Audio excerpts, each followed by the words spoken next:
Na auriculoterapia é necessário tomar o pulso do cliente, é a chamada pulsologia de Nogier. Podemos tomar com os 3 dedos, como fariam, por exemplo, os chineses, e é aqui na região radial, ou seja, da região do polegar, logo aqui próximo ao pulso. Lógico que a gente tem que pressionar às vezes um pouco mais, um pouco menos, de acordo com o cliente, para sentir a pulsação. Quando a gente acostuma com o pulso, a partir daí, sempre que nós passarmos um estímulo por uma região que estiver em desequilíbrio, por exemplo, uma zona reflexa, seja na orelha, na mão ou nos pés, o pulso dá um pequeno sinal assim. Parece que é uma onda, né? Alguns sentem quando a onda passou, então dá a impressão que o pulso subiu, ficou mais nítido. Outros sentem quando a onda desceu, dá a impressão que o pulso deu uma sumida de repentina. É coisa assim de 1 segundo.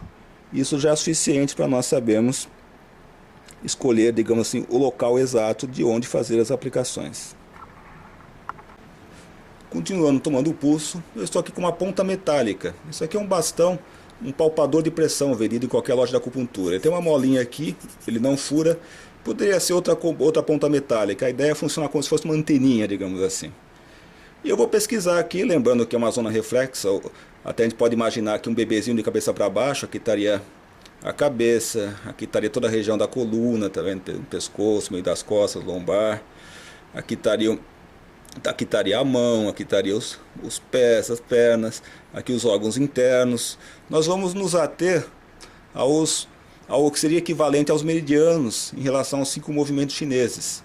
Então vamos ver os movimentos madeira, o movimento terra, o fogo, a água e a rocha, o metal, né? Então vou pesquisar aqui. Essa região aqui em cima é a região do meridiano dos rins. O pulso dela até deu um sinal razoável.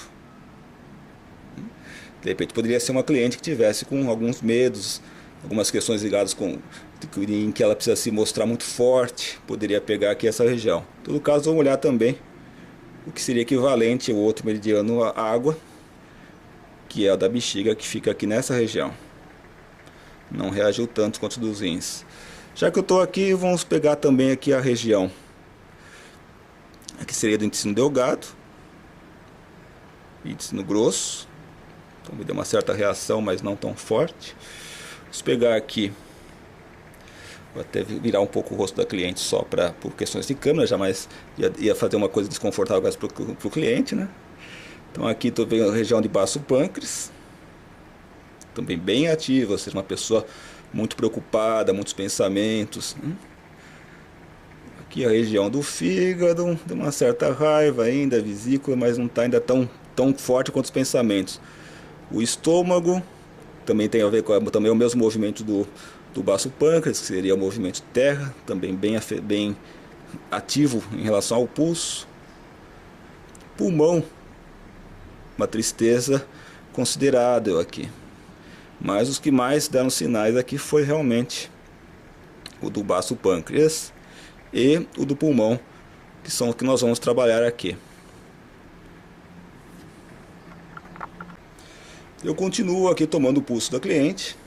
Aqui eu peguei, no caso, um ímã e uma pinça metálica, né?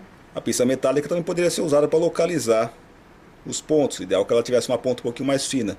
Mas no caso aqui, o que eu vou ter que descobrir é se eu vou usar o lado norte ou o lado sul do ímã. E para saber isso, eu vou voltar nos pontos que eu descobri, que no caso era o baço pâncreas e o pulmão, e testar um lado do ímã e depois o outro lado do ímã. Uma coisa meio rápida. O lado que for mais conveniente nesse momento, para aquele ponto, o pulso vai dar novamente o sinal. Vamos lá. Testando um lado, uma reação relativamente pequena. Opa, desse outro lado do ímã já foi melhor. Vamos testar também o do pulmão. Testo um lado do ímã. Opa, esse outro lado do ímã é que deu o melhor resultado. E agora eu vou pegar fitas micropore para poder fixar esses ímãs no local exato. Com a pinça e já o ímã do lado certo no micropore, tomando o pulso do cliente, eu volto exatamente onde era e pesquiso. O ímã vai ser como se fosse uma anteninha também.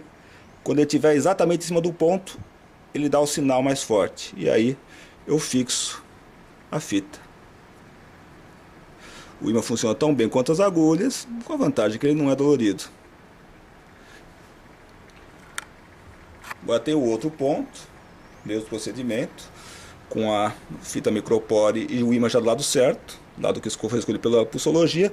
Novamente tomo o pulso, aproximo agora da região do baço pâncreas e onde for exatamente o local certo, o pulso dá um novo sinal. Aí eu fixo novamente com o micropore e posso, claro, só dar um acabamento colocando uma outra fita para segurar melhor. E esses nós vamos ficar até o atendimento seguinte, que é daqui a uma semana, né?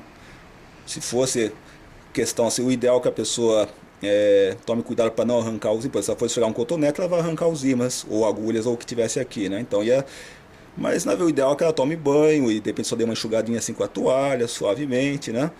Mas se arrancar também não é que vai causar algum dano, na verdade, só vai estar diminuindo o tempo de estimulação e talvez precise até de mais frequência, digamos, de atendimento, né? O ideal é que ela realmente permaneça até a sessão seguinte, quando a gente vai tirar todos eles e começa de novo. Cada sessão é como se fosse uma nova.